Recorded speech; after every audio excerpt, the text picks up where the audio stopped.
So yes friend, now we are going to see concept of congruency of triangle. देखो बहुत important है congruency सीखना, आज के लिए नहीं, आने वाले 2-3 सालों के लिए कॉन्ग्रुएंसी आपको आना ही चाहिए ज्योमेट्री में। ठीक है, पहला क्या है, एस ए टेस्ट। देखो कॉन्ग्रुएंसी मतलब क्या, सिमिलैरिटी, मतलब सेम सेम सेम दिखना भी चाहिए, होना भी चाहिए। मेरे पास अगर 5 है तो उसके पास भी 5 रुपया होना चाहिए, अगर मेरे पास 100 रुपया है तो उसके पास भी 100 रुपया होना चाहिए, ये कॉन्ग्रुएंसी होती है। ठीक है, अब देखो इसमें क्या बोला, A test. A stands for angle, S stands for side, और angle again A stands for angle. तो ये तीनों लाइन से होना चाहिए। अब देखो ये फिगर ऐसा कुछ दिया है, ठीक है, हमें क्या क्या दिया है ध्यान से देखो, ये एक एंगल, ये डॉट है, ये भी एक डॉट है, एंगल है, कौन सा एंगल, बी, और एंगल क्यू। ठीक है, फिर बीसी साइड है, देखो बीसी साइड है और क्यू आर साइड है, उसके बाद सी एंगल और आर एंगल सेम सेम दिया है, एक्स एक्स। इसको लिखेंगे कैसे, ध्यान से देखो, एंगल, देखो एंगल, इसका नाम क्या लिखूंगा अच्छे से, एबीसी, कभी भी पूरा नाम लिखा करो, एबीसी इज इक्वल टू, वहां के लिए क्यू है तो एंगल क्या नाम आएगा उसका, पी क्यू आर आना चाहिए, क्यू बीच में होगा, आजू बाजू पी होगा। ठीक है, ये हमको क्या है, गिवन है, जो भी है गिवन है, जो सब में करेंगे वो प्रॉपर्टी देखना भी। फिर बीसी और क्यू आर इक्वल है, BC is equal to Q R. ठीक है, फिर वो आर और सी का नाम क्या होगा, ए बी होगा, angle A C B is equal to, वहां पे क्या नाम आएगा, P R Q, right, angle side angle. Therefore ये इसको लिखने का वे मैंने एक चीज मिस किया, यहाँ पे क्या लिखना रहता है, इन ट्राइंगल, कौन से ट्राइंगल की बात करें, ABC and P Q are, in triangle ABC and triangle P Q are. हम लोग ने क्या चीज देखा, ये तीन चीज जोड़ी में हमको सेम मिल गया, मतलब हम लोग कौन सा टेस्ट अप्लाई कर सकते हैं, triangle ABC is congruent to triangle P Q R, reason is ASA test. ठीक है, ये एक प्रॉपर वे होता है लिखने का। अब हमारे केस में तीनों गिवन है तो हम लोग तीनों के लिए क्या लिख देंगे, गिवन लिख देंगे रीजन, बट कभी कभी हमें उसको सॉल्व करना पड़ता है, जो हम अभी करेंगे एक्सरसाइज में। फिलहाल ये ASA टेस्ट आपको समझा, ठीक है।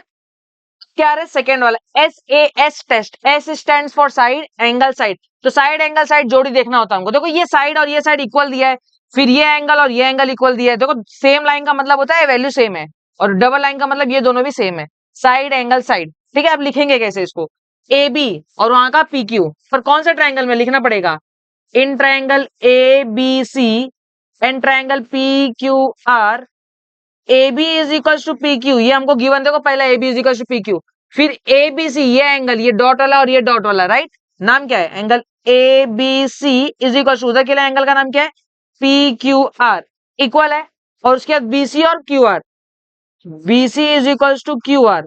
देखो तीन जोड़ी मिल गया, side angle side, side angle side test, तो इसको हम लोग क्या लिख सकते हैं, देखो triangle ABC is congruent to triangle, congruent का साइन ऐसा होता है, congruent to triangle P Q R, इसका हम लोग रीजन क्या लिखेंगे, SAS टेस्ट।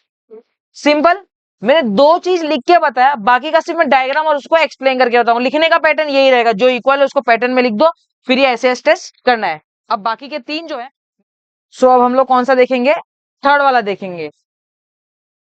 थर्ड वाला क्या है, SSS टेस्ट, मतलब तीनों साइड इक्वल होंगे, बेसिकली डायग्राम बना के दिखा देता, इसको लिख के नहीं देखेंगे हम लोग। तीनों साइड एक दो और एक तीन कांडी होगा, ABC, दूसरा ट्रायंगल कौन सा रहेगा, तुम लोग नाम जानते ही हो, PQR। ठीक है, 1 1 2 3 आ गया। देखो ABPQ इक्वल है, BCQR इक्वल है, और ACPR इक्वल है। सिंपल, तो हमको क्या पता चल गया, ये SSS टेस्ट से कॉन्ग्रुएंट है। अब फोर्थ वाला देखते हैं, right angle hypotenuse side test. Fourth वाला क्या है, right angle hypotenuse side test. Right angle होना जरूरी है, मतलब ट्रायंगल के अंदर एक 90 डिग्री दिखेगा और यहाँ पे भी एक 90 डिग्री दिखेगा। इसका नाम क्या था, PQR, और इसका क्या है, ABC। चलो राइट एंगल है, राइट एंगल कंडीशन सेटिस्फाई हो गया। हाइपोटेनस मतलब क्या, AC को और PR को इक्वल होना पड़ेगा, तो हाइपोटेनस भी इक्वल हो गया।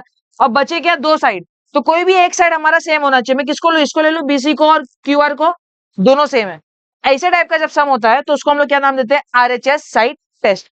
अब एक चीज आपको जानने की जरूरत है, मैंने आपको ये कॉन्ग्रुएंसी का नाम कैसे लेते हैं, उसका स्पेलिंग कैसे देखते हैं वो बताया। अब प्रॉपर्टी भी तो जानना जरूरी है ना, ये तो हमारा क्लासिफिकेशन है कि भाई कैसे हम लोग इसको कॉन्ग्रुएंट बोलेंगे।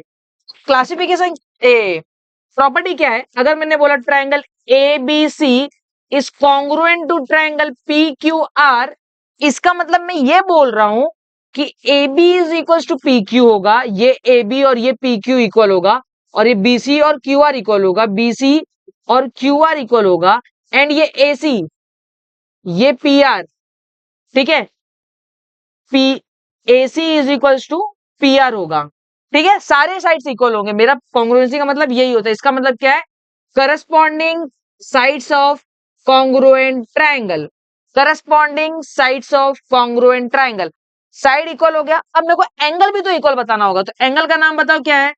तीनों ट्रायंगल में तीन तीन एंगल है, तो मैं तीन एंगल का नाम लिख रहा हूं, एंगल एंगल एंगल। एक है ए बी सी, फिर पी क्यू आर, राइट। पर मैंने सिर्फ नाम ना अकेला अकेला नहीं लिख सकता, अकेला लिखोगे तो गलत माना जाता है किसी किसी कंडीशंस में, हर कंडीशंस में नहीं। पर तो आजू बाजू कुछ नाम लिख दो, इसके आजू बाजू कौन होना चाहिए, ट्रायंगल एबीसी था ना, ए लिख दिया, तो बचा हुआ नाम क्या है, बी है और सी है, इसमें नाम क्या है, क्यू पी आर। फिर यहाँ पे क्या आएगा, A B C P Q R, C के आजू बाजू कौन लिख सकता है, बी और बी सी, ये लिख सकता हूं, और यहाँ पे क्या लिख सकता हूँ, क्यू आर पी लिख सकता हूँ, सिंगल। इसका नाम क्या आएगा, corresponding angles of congruent triangle, corresponding angle of congruent triangle, ठीक है। इसी के साथ हमारा कॉन्सेप्ट खत्म होता है। अब हम लोग क्या स्टार्ट करेंगे, प्रैक्टिस सेट 3.2 स्टार्ट करेंगे।